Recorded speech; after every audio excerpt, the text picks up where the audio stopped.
പരാതിയൊക്കെ പറഞ്ഞു. നമ്മളെ നടപടിയൊന്നും എടുക്കുന്നില്ല. നമ്മളെന്തോ ചെയ്യാൻ, വെള്ളമില്ല, വളരെ ബുദ്ധിമുട്ടാണ് വെള്ളമില്ലാത്തതുകൊണ്ട്. കുടിവെള്ള പദ്ധതി വഴി ഇവിടെ വെള്ളം കൊടുത്തോണ്ടിരുന്നതാണ്. ഇപ്പം ആ പൈപ്പാണ് കണ്ട ഈ തോണ്ടി പൊട്ടിച്ചിട്ടേക്കണം. അപ്പൊ ഇതുവഴിയും വെള്ളം കിട്ടാത്ത ഒരു കാര്യത്തിലെത്തിയിട്ടുണ്ട്. ഈ പൈപ്പ് ലൈൻ വഴി ശരിയാക്കി തരാൻ പറഞ്ഞാൽ അതും ശരിയാക്കി തരും. ഇത് കളക്ട് ചെയ്ത് കൊടുത്താലും ഇവിടെ വെള്ളം കിട്ടും.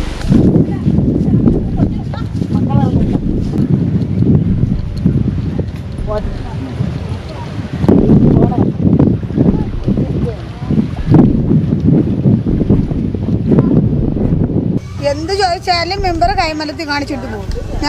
ഞങ്ങൾ വെള്ളം അടിക്കുന്നുണ്ട്, നിങ്ങൾക്ക് കിട്ടാത്തതിന് ഞങ്ങൾ എന്ത് വേണമെന്നാണ് ചോദിക്കുന്നത്. നമ്മൾ എന്തോന്ന് ചോദിച്ചാലും അറിഞ്ഞൂടാ മെമ്പറിന് അറിഞ്ഞൂടാ, ഇങ്ങനെ തന്നെ പറഞ്ഞോണ്ടേ ഇരിക്കുന്നു. സുരമെമ്പർ പിന്നെ പൈപ്പ് കണക്ഷൻ ഇട്ടെന്ന് പറയുന്നത് എന്നാ ഈ ISM ഇത്രയുള്ള ക്വാണ്ടിറ്റി ഉള്ളതല്ല ഇട്ടേക്കണം. ഡ്യൂപ്ലിക്കേറ്റ് പൈപ്പുകളാണ് ഇപ്പോൾ അവിടെ മൊത്തം കൊണ്ടിട്ടുള്ളത്. നമസ്കാരം. ഇത് പെരുങ്കുഴി കുഴിയുമാണ്. ഒരു പക്ഷേ വെള്ളത്താൽ ചുറ്റപ്പെട്ട് കിടക്കുന്ന ഒരു തുരുത്ത് കൂടിയാണ്. പക്ഷേ ഇവിടെയുള്ള ജനങ്ങൾക്ക് കുടിക്കാൻ ഒരു തുള്ളി വെള്ളമില്ല എന്നുള്ളതാണ് വാസ്തവം. ഇപ്പോൾ ഇവിടുത്തെ അമ്മമാരൊക്കെ വിളിച്ചിട്ടാണ് ഞങ്ങൾ വന്നിരിക്കുന്നത്. അമ്മായി, ശരിയാണോ അവിടെ നിങ്ങൾ കുടിക്കാൻ വെള്ളമില്ലേ? ഇന്നലെ ഞങ്ങളെ വീട്ടിൽ കഞ്ഞി വെച്ചില്ല, സത്യം പറയാണ്. വെള്ളം ഇല്ലാത്തോണ്ട് കഞ്ഞി വെച്ചില്ല. ഇന്നതാ ഒത്തിരി വെള്ളം കിട്ടി, നാഴിയാഴി അടുപ്പിട്ടിട്ടുണ്ട്. അതെന്തുകൊണ്ട് ഇല്ല മുക്കുവരെ വെള്ളം വരും, ഇങ്ങാട്ട് വെള്ളം വരാത്തതിന്റെ കാരണം വെള്ളം വരുള്ളൂ. അതിന്റെ കാരണം ഞങ്ങൾ ഈ 17-ാം വാർഡിലുള്ള അല്ലേ, അവര് മാത്രമേ ഉള്ള. മറ്റാളുകൾക്കും എല്ലാവർക്കും വെള്ളമുണ്ട്. ഈ ഭാഗത്തെന്ത് വെള്ളം വരാത്തത്? അതെന്തുകൊണ്ട്? അവർക്ക് ഞങ്ങൾ വാട്ടിട്ടില്ല. ഇല്ല, അപ്പുറത്തുള്ള കുറെ ചേച്ചിമാരൊക്കെ എന്താ പറയാ, കിലോമീറ്ററോളം വെള്ളത്തിൽ കൂടെ നടന്നൊക്കെ പോയി.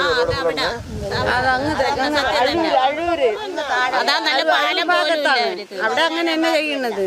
അവിടെ വെള്ളമൊന്നുമില്ല, അവർക്ക് ഒരു തുള്ളി വെള്ളം പോലും കിട്ടണില്ല. അവർ കായലിറങ്ങിയാണ് വെള്ളം എടുക്കണത്. മെമ്പറിനത് പലതവണ പറഞ്ഞു നോക്കി, എന്നിട്ട് മെമ്പർ അതിന് ഇതുവരെ ഒരു ഇത് കണ്ടെത്തിയില്ല. പഞ്ചായത്തൊക്കെ പോയി നമ്മൾ ധർണയൊക്കെ ചെയ്താൽ, എന്നിട്ടും അവരാരും ഒന്നും തീരുമാനം എടുത്തില്ല ഇതുവരെ. പിന്നെ പ്രത്യേകിച്ച് നമ്മൾ പറഞ്ഞ അവിടുത്തെ ബ്ലോക്ക് എന്തിനാണ് വന്ന് നോക്കാൻ പറഞ്ഞു. എന്താണ് നമുക്ക് വെള്ളം ഇങ്ങോട്ട് കിട്ടാത്തെന്ന് നോക്കാൻ പറഞ്ഞിട്ട് അവരൊന്നും ചെയ്യണില്ല. 27 ലക്ഷം രൂപ എത്ര ലക്ഷം രൂപ മുടക്കിയിട്ട് ഇവിടെ നമ്മളൊന്നും എത്ര ലക്ഷം രൂപ ചെലവാക്കിയത് നമുക്ക് അറിഞ്ഞൂടാ. മെമ്പർമാരെ പറയണതല്ലേ നമുക്ക് കേൾക്കാൻ പറ്റുള്ളൂ. ഉണ്ടായിട്ട് അവര് അവിടെ പോസ്റ്റൊക്കെ ഒഴിച്ചിട്ട് അതും കംപ്ലൈന്റ്. അതെങ്കിലും ശരിയാക്കി ഞങ്ങൾക്ക് വെള്ളം തന്നെ അതെങ്കിലും പറയും. ഒരു തരത്തിൽ ഇവിടെ വെള്ളം, എന്നിട്ട് ഒരു തരത്തിൽ വെള്ളം ഇവിടെ കിട്ടുന്നില്ല. നിങ്ങൾ ഒരുപാട് സ്ത്രീകളൊക്കെ താമസിക്കുന്ന സ്ഥലമല്ലേ? നിങ്ങൾ പ്രാഥമിക ആവശ്യങ്ങള് കാര്യങ്ങളൊക്കെ ഒരുപാട് കാര്യങ്ങളില്ലേ? ഒന്നുമില്ല, അതും ഇല്ലാതാക്കി. റോഡ് വന്നില്ല, അതും ഇല്ലാതാക്കി. പഞ്ചായത്തുകാരൻ്റെ ഇതിന് ഒരു കാര്യം എന്തെല്ലാം എടുക്കാത്തതുണ്ട്. ഞങ്ങൾ എത്ര പറഞ്ഞിട്ട് മറുപടി ഇല്ല. പഞ്ചായത്ത് ഒന്ന് ചെയ്തു തരാന്നല്ലാതെ വേറെ ഒന്നും ചെയ്യാം. എങ്കിൽ അത് ചെയ്യുന്നതും ഇല്ല അവര്. ഒരു വിധത്തിൽ അവർ ചെയ്തെന്തെങ്കിലും മതിയായിരുന്നല്ലോ. നമുക്ക് വെള്ളം വേണ്ടേ ഞങ്ങൾക്ക്? എല്ലാ കാര്യം പറയാം.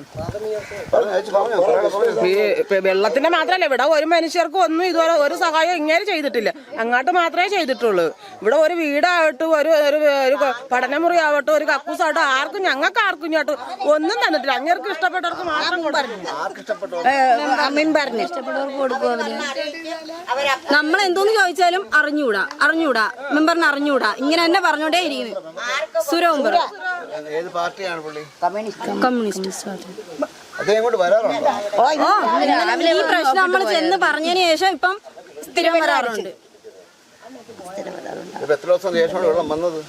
ഒരു മാസം, 1.5 മാസം, 2 മാസം അടുപ്പിച്ചായി.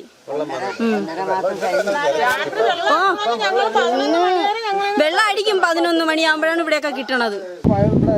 കുടിവെള്ള പദ്ധതി വഴി ഇവിടെ വെള്ളം കൊടുത്തോണ്ടിരുന്നതാണ്. ഇപ്പം ആ പൈപ്പാണ് കണ്ട ഈ തോണ്ടി പൊട്ടിച്ചിട്ടേക്കണം. അപ്പൊ ഇതുവഴിയും വെള്ളം കിട്ടാത്ത ഒരു കാര്യത്തിലെത്തിയിട്ടുണ്ട്. ഈ പൈപ്പ് ലൈൻ വഴി ശരിയാക്കി തരാൻ പറഞ്ഞാൽ അതും ശരിയാക്കി തരും. ഇത് കളക്ട് ചെയ്ത് കൊടുത്താലും ഇവിടെ വെള്ളം കിട്ടും. ഞങ്ങൾക്ക് ഇവരെ വെള്ളം ഇതെന്താ ജപ്പാൻ കുടിവെള്ളം കിട്ടിയാൽ ജപ്പാൻ കുടിവെള്ളം കിട്ടിയാൽ ഇവർ നല്ല വെള്ളം ഞങ്ങൾക്ക് തണ്ട ഇത്രയും നാൾ വരെ ഇല്ലായിരുന്നു. ഈ പരാതിയായിട്ടാണ് ഇപ്പൊ ഈ നല്ലത് ഒത്തിക്കൊണ്ട് തന്നത്. അത് നമുക്കില്ല. ഭഗവാനേ, ഇങ്ങനെയുള്ള ഭരണം വന്ന്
നിങ്ങളെ കുടിവെള്ള പ്രശ്നത്തിന്റെ പരിഹാരത്തിന് വേണ്ടിയാണ് നമ്മൾ എങ്ങനെ ഇപ്പൊ വെള്ളമൊക്കെ വാങ്ങിച്ചോണ്ട് വരുന്നത്? എങ്ങനെ വെള്ളം കിട്ടാറില്ല ഇവിടെ? ഇപ്പം ഇവിടെ ഇല്ല, ഇപ്പം അങ്ങാണ്. ഇപ്പോൾ നമ്മളിവിടെ താമസിക്കുന്നില്ല. വെള്ളം കിട്ടാത്തോണ്ട് തന്നെ പോയത്? വെള്ളം കിട്ടാത്തോണ്ട് തന്നെ പോയത്. ഇനിയിപ്പോൾ അവിടെ വീട് വെച്ച് അങ്ങോട്ട് മാറാൻ പോകണം. അപ്പോൾ കിട്ടുന്നില്ല. പരാതിയൊന്നും പറഞ്ഞില്ലേ നിങ്ങൾ പഞ്ചായത്തിലും? പരാതിയൊക്കെ പറഞ്ഞു, നമ്മളെ നടപടിയൊന്നും എടുക്കുന്നില്ല. നമ്മളെന്തോ ചെയ്യാൻ, വെള്ളമില്ല, വളരെ ബുദ്ധിമുട്ടാണ് വെള്ളം ഇല്ലാത്തതുകൊണ്ട്. വഴിയുമില്ല, അത് അതിലേറെ കഷ്ടം. ഇത്രയും വെള്ളം പറ്റൂല, പാടാണ് പോകാൻ. അതിലേറെ പാടാണ്. ഒരു അസുഖം വന്നാൽ എങ്ങനെ ഇവിടെ നിന്ന് കൊണ്ടുപോകും? ഭയങ്കര ബുദ്ധിമുട്ടാണ്.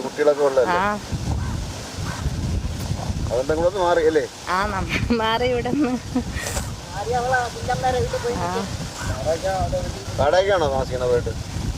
ഇല്ല, കുഞ്ഞമ്മേരെ വീട്ടിൽ ഇവിടെ വെള്ളം ഇല്ലാത്തതുകൊണ്ട് അവിടെ പോയി നിൽക്കുകയാണ്.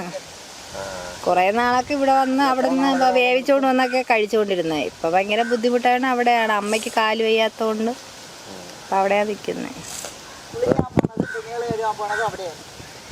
വെള്ളം മാറ്റിട്ട് വരുന്നല്ലേ കുടിക്കാനായിട്ട്?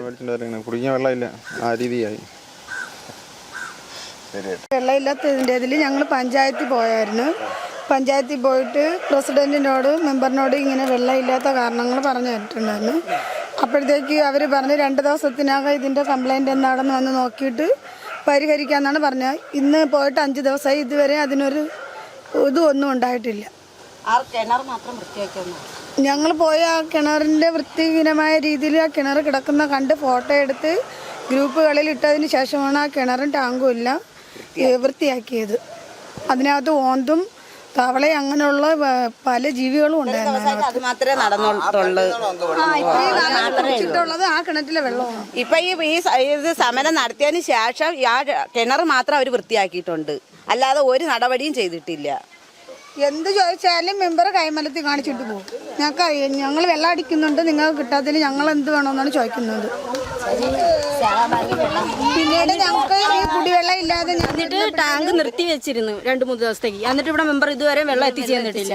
കുടിക്കാൻ വെള്ളം ഇതുവരെ കൊണ്ടുവന്നിട്ടില്ല. പിന്നെ ഞങ്ങൾക്ക് സേവാഭാരതിക്കാരാണ് 2 ടാങ്ക് വെള്ളം ഇവിടെ രാത്രി കൊണ്ടുവന്ന് തന്ന്. ഞങ്ങൾ ഇന്ന് ഈ 5 ദിവസം കൊണ്ട് ഉപയോഗിക്കുന്നത് അവരെ ഇതുകൊണ്ടാണ്, അവരെ സഹായം കൊണ്ടാണ് നമ്മൾ 5 ദിവസം കൊണ്ട് വെള്ളം ഉപയോഗിക്കുന്നത്. പുതിയ ജലസേന പദ്ധതി അല്ലേ ഇതാണ്. ഇതിപ്പോൾ ഇവിടെ വന്നിട്ട് ഇപ്പോൾ ഒരു 3 കൊല്ലം പോലും ആയില്ല. അപ്പോൾ ഈ ഇവിടുത്തെ മൊത്തം കുടിവെള്ള മൊത്തം പരിഹാരം കാണാൻ വേണ്ടി ഇവർ ഇവിടെ ചെയ്തു വെച്ച ഒരു പരിപാടിയാണ്. ഇപ്പോൾ ഒരു 5 ലക്ഷം രൂപ കണ്ടാണ് ഇതിൻ്റെ നിർമ്മാണത്തിന് മാത്രമായിട്ടുള്ളത്. അപ്പോൾ അതിന് മുമ്പേ ഇവിടെ ഇതിൻ്റെ പുറത്താണ് 20,000 ടാങ്ക് ഇരുന്ന് അതിൽ കൂടി വെള്ളം കൊടുത്ത് ഏതാണ്ടുള്ള ഭാഗങ്ങളിലെല്ലാം പൈപ്പ് ലൈൻ കുഴിച്ചിട്ട് എല്ലായിടത്തും വെള്ളം കിട്ടിക്കൊണ്ടിരുന്നു. അതിനുശേഷം ഇത് വന്നതിന് ശേഷമാണ് ഇപ്പോൾ വെള്ളം മൊത്തം ഉള്ളിടത്തൂടെ കിട്ടാതെ വന്നത്. അപ്പോൾ അങ്ങ് തീരദേശമല്ല ഏതാണ്ട് നമുക്ക് ഇവിടുന്ന് പോയിട്ട് ഇപ്പോൾ നിങ്ങൾ കണ്ടതാണ് 1 കിലോമീറ്റർ ചുറ്റളവേ ഉള്ളൂ ഈ വേലയിൽ. അപ്പോൾ ഇവിടെ നിന്ന് ഈ ഹൈറ്റിൽ വെച്ച് കഴിഞ്ഞാൽ വെള്ളം കിട്ടൂല എന്നുള്ള യാതൊരു എഞ്ചിനീയറിനും മനസ്സിലാവുന്ന ഒരു കാര്യമാണ്. അതായത് സമനിരപ്പായ സ്ഥലമാണ്. ഇതൊരു കുന്നും പ്രദേശത്താണെങ്കിൽ ഈ ഹൈറ്റ് ചെയ്താൽ വെള്ളം കിട്ടാനുള്ള സാധ്യതയുണ്ട്. അപ്പോൾ അതിനെപ്പോലും മനസ്സിലാക്കാതെ ഈ പൈസ ദുരുപയോഗം ചെയ്തിട്ട് ഇവിടെ താഴാമ്പുറത്ത് കിടക്കുന്ന ആൾക്കാർക്ക് കൊടുക്കാനുള്ള കുടിവെള്ള പദ്ധതിക്ക് ഒരു സ്ഥലത്തും പോകേണ്ട ആവശ്യമില്ല. ഈ കിണർ തന്നെ ധാരാളമാണ്, അതിനുള്ള വെള്ളമുണ്ട്. അടിച്ചാലും എത്ര അടിച്ച് വറ്റിച്ചാലും പറ്റാത്തൊരു കിണറാണിത്. അപ്പോൾ ഈ വെള്ളത്തിന് വേണ്ടി ഇവിടെ ചെയ്യേണ്ട ഈ ഹൈറ്റ്, ഇതിൻ്റെ ഹൈറ്റ് ഇതുപോലെ 1 മടങ്ങ് കൂടെ വേണമായിരുന്നു അങ്ങ് വെള്ളം എത്തണമെങ്കിൽ. അപ്പോൾ അത് ചെയ്തില്ല. അപ്പോൾ ഈ ഫണ്ട് ഇത്രയും ദുരുപയോഗം ചെയ്തത് പോരാഞ്ഞിട്ട് അല്ലെങ്കിൽ ഒരു പ്രഷർ പമ്പ് സെറ്റ് ചെയ്ത് ഘടിപ്പിച്ച് കൊടുത്തിരുന്നെങ്കിലും ഈ പറഞ്ഞ മേഖലയിൽ മൊത്തം ഒറ്റ കണക്ഷനിൽ വെള്ളം പോയിരുന്നു. ഈ 2-3 കണക്ഷൻ ഇവിടെ ഇട്ട് ഈ വെള്ളത്തിന് വേണ്ടി പൈസ ചിലവാക്കേണ്ട ആവശ്യമില്ലായിരുന്നു. കാരണം ഒന്നാമത് കടകണി കിടക്കുന്ന നമ്മുടെ സംസ്ഥാനത്ത് ഇതേപോലെ ഈ വെള്ളത്തിന് വേണ്ടി മാത്രം എത്ര ലക്ഷം രൂപയാണ് ഇപ്പോൾ ചിലവാക്കിയേക്കണമെന്നറിയാം. അപ്പോൾ ഇങ്ങനെയുള്ള ഈ കൊള്ളരാമ, അപ്പോൾ ഇതിലൂടെ എൻ്റെ മനസ്സിൽ ഇത് ഒരു നല്ലൊരു അഴിമതി നടന്നെന്നുള്ള കാര്യത്തിൽ വ്യക്തമാണ്. കാരണം ഇത്രയും ലക്ഷം രൂപയുടെ ആവശ്യം വരുന്നില്ല ഈ വെള്ളം കൊടുക്കാനായിട്ട്. പൈപ്പ് കണക്ഷൻ ഇല്ലാത്തൊരു സ്ഥലത്തല്ല പുതിയ പൈപ്പ് കൊണ്ടിട്ടത്. 3 തവണയും കൊണ്ട് ഇപ്പം തന്നെ പൈപ്പ് കണക്ഷൻ കുഴിച്ചിട്ടേക്കാണ്. ഒരടി പോലും താഴ്ചയില്ലാതെ 1/2 മീറ്റർ താഴ്ചയിൽ ഇപ്പോഴും പൈപ്പ് കുഴിച്ചിട്ടേക്കാണ്. പിന്നെ പൈപ്പ് കണക്ഷൻ ഇട്ടെന്ന് പറയുന്നത് ഈ IS മുദ്രയുള്ള ക്വാണ്ടിറ്റി ഉള്ളതല്ല ഇട്ടേക്കണം. ഡ്യൂപ്ലിക്കേറ്റ് പൈപ്പുകളാണ് ഇപ്പോൾ അവിടെ മൊത്തം കൊണ്ടിട്ടുള്ളത്.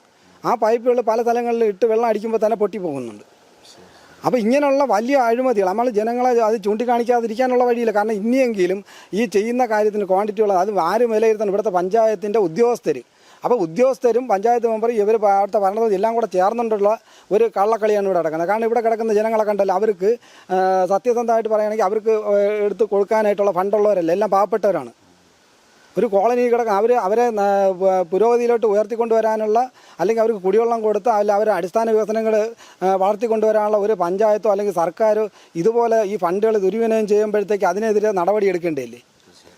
കാരണം അവർക്കെതിരെ നടപടി എടുക്കണം. കാരണം ഇത് അല്ലെങ്കിൽ ഇതിനൊരു അന്വേഷണം വയ്ക്കണം. ഈ ഫണ്ട് എങ്ങനെ ഇവിടെ ഇത്രയും ഫണ്ട് വിനിയോഗിച്ച് ഇത് എന്തൊക്കെ രീതി ചെയ്ത് ഞാൻ ചോദിക്കണം, ഇവിടെ മൊത്തത്തിൽ പൈപ്പ് ഇടാൻ 10 ലക്ഷം രൂപയുടെ ആവശ്യമില്ല. അപ്പോൾ എത്ര ലക്ഷം രൂപ എടുത്തെന്ന് ഇതിൻ്റെ കണക്ക് സഹിതം നമുക്ക് എടുത്തിടാം. കണക്ക് പഞ്ചായത്തിൽ നിന്ന് നമ്മൾ എടുക്കാൻ ഇപ്പോൾ വന്ന കണക്ക് തന്നെ ഒരു തവണ 5 ലക്ഷം രൂപ വന്നിരിക്കുന്നു, ഒരിക്കൽ 4 വന്നേക്കണം, പിന്നെ അത് പോയിട്ട് 5 വന്നേക്കണം, വീണ്ടും ഒരു 8 ലക്ഷം വന്നേക്കണം. ഇത് ഇത്രയും രൂപ ഉണ്ടെങ്കിൽ ഒരു പവർ പമ്പ് വാങ്ങിച്ച് വെച്ചെങ്കിൽ ആ ഒറ്റ കണക്ഷനിലൂടെ മൊത്തം വീടുകൾക്കും വെള്ളം കിട്ടിയേനെ. അപ്പോൾ ഇനിയെങ്കിലും ആ പാവപ്പെട്ടവരുടെ ബുദ്ധിമുട്ട് മനസ്സിലാക്കി അധികാരപ്പെട്ടവർ അവർക്ക് കുടിവെള്ളം എത്തിക്കണം. കാരണം കേരളം വലിയ വിദ്യാഭ്യാസ സമ്പന്നരാണെന്ന് പറയുന്നത് എല്ലാ കാര്യത്തിലും മേച്ചിരിക്കുന്നതാണ്. പക്ഷേ ഇന്നും അവിടെ പോയി പറഞ്ഞ് മനസ്സിലായില്ല, കുടിക്കാൻ വെള്ളമില്ല. അതിനുവേണ്ടിയാണ് അവർ നിലവിളിക്കുന്നത്, പൊടി കുട്ടികൾ ഉൾപ്പെടെ. ആറാട്ടുകടവിൽ പോയാണ് ഞങ്ങൾ വെള്ളം എടുത്തോണ്ട് വന്നിട്ടുള്ളത്. ആ ഭാഗത്ത് മാത്രമേ വെള്ളമുള്ളൂ. ഈ ഭാഗത്ത് വെള്ളം ഇല്ല. ഒരു ധനസഹായം ഈ വാർഡ് മെമ്പർ തരൂല. ഒരു വീടാവട്ടെ, വീടുകളെല്ലാം നിന്നിറക്കിയാണ് ഇവിടെ. ഇവിടത്തെ ഒരു കാര്യങ്ങളും തിരക്കൂല.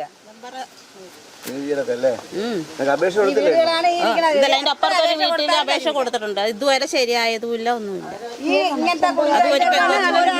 ഈ കുടിലുകളിലാണ് ആളുകൾ ജീവിക്കുന്നത്. എന്നാൽ പോലും നമുക്ക് ഇവിടെ എന്തുണ്ട്, യാത് വേണമെന്നോ എങ്ങനെന്നാ ഒന്നും ചോദിക്കൂല. അങ്ങേക്ക് അടി കിട്ടുമെന്നുള്ളവർ പറയുമ്പോൾ അവർക്ക് വീടും പെരേടും ടാങ്കും എല്ലാം കൊടുക്കും.